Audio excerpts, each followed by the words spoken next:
Meanwhile, Antony Blinken says the United States is committed, together with Israel, to ensuring that Tehran never acquires a nuclear weapon. The U.S. Secretary of State says it's up to Iran to engage to resolve a deadlock over its nuclear program, and he accused it of enabling Russian aggression in Ukraine. He was speaking in Athens on Tuesday. Now, the 2015 agreement limited Iran's uranium enrichment program to make it harder for Tehran to develop nuclear arms in return for international sanctions being lifted. Iran consistently denies harboring any nuclear weapon ambitions. Blinken is today accusing Tehran of failing to engage, adding that the nuclear deal, or JCPOA as it is known, is not on the table now.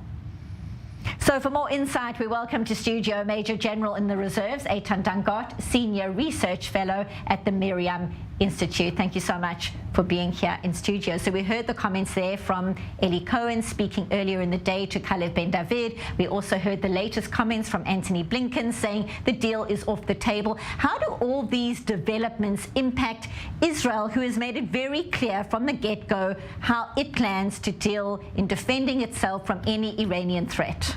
I think that it should bring Israel to the direction Israel already has been started for years, but especially in the last year, I think there is a narrow way that Israel, with the partnership of the United States, and also I think also the European community, especially Germany and France, will have to join to this kind of policy, because what we see now, the uranium enrichment, according to what happened, it's not a wake-up call. It's a warning siren that we have to be much more in a higher stage towards Iran. Israel should not put it as a large opportunities of discussion. Israel has to, in two ways. One, to continue the deal, and this is the important one, with the United States, with the European. On the second hand, it should continue its way on the, what we call it, under the war, with Tehran, on about what happening recently in this area, not only in uranium enrichment and other fields, but I think that the United States continue to look and to make its estimation and assessment concerning the situation with the involvement of Iran in Ukraine concerning the UAVs, bring the United States to a stage that the operative way should climb up much more offensively, much more in a way of coordination with European and also the Gulf countries, with, I'm sure, there has a lot of worried. You see what is going with CENTCOM recently with the preparations, the visits in Israel. The signs are going to a warning siren. Many concerns have been raised in recent months about exactly what you are talking about, the strengthening alliance between Russia and Iran when it comes to what is happening in Ukraine right now, already 1 year in, coming up on Friday since the start of the invasion. But how does that tightening relationship impact what Israel may or may not have been planning in terms of speculation around a potential military strike on Iran? How does that get impacted by Russia's potential allegiance with Iran right now? I think that things are not being impacted from what's going in the last 2, 3, 4 weeks.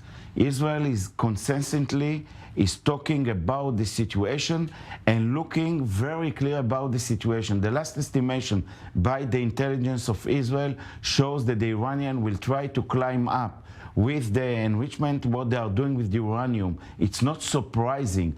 Even it comes to a time that we have to discuss whether Iranian already crossed the red line and what we have to do. And above all the statements, I think the United States much more convinced now, according what's going in the area, according what's going in Europe, that it should change its policy and look further more deeply towards opportunity to what Israel already are speaking with the United States in the operative level, in the level of the IDF, the level of Mossad, the things that can bring us to much more seriously to the opportunities of operative activities, much as I think will be much more effort to create, first of all, sanctions against Iran, because it is one big circle.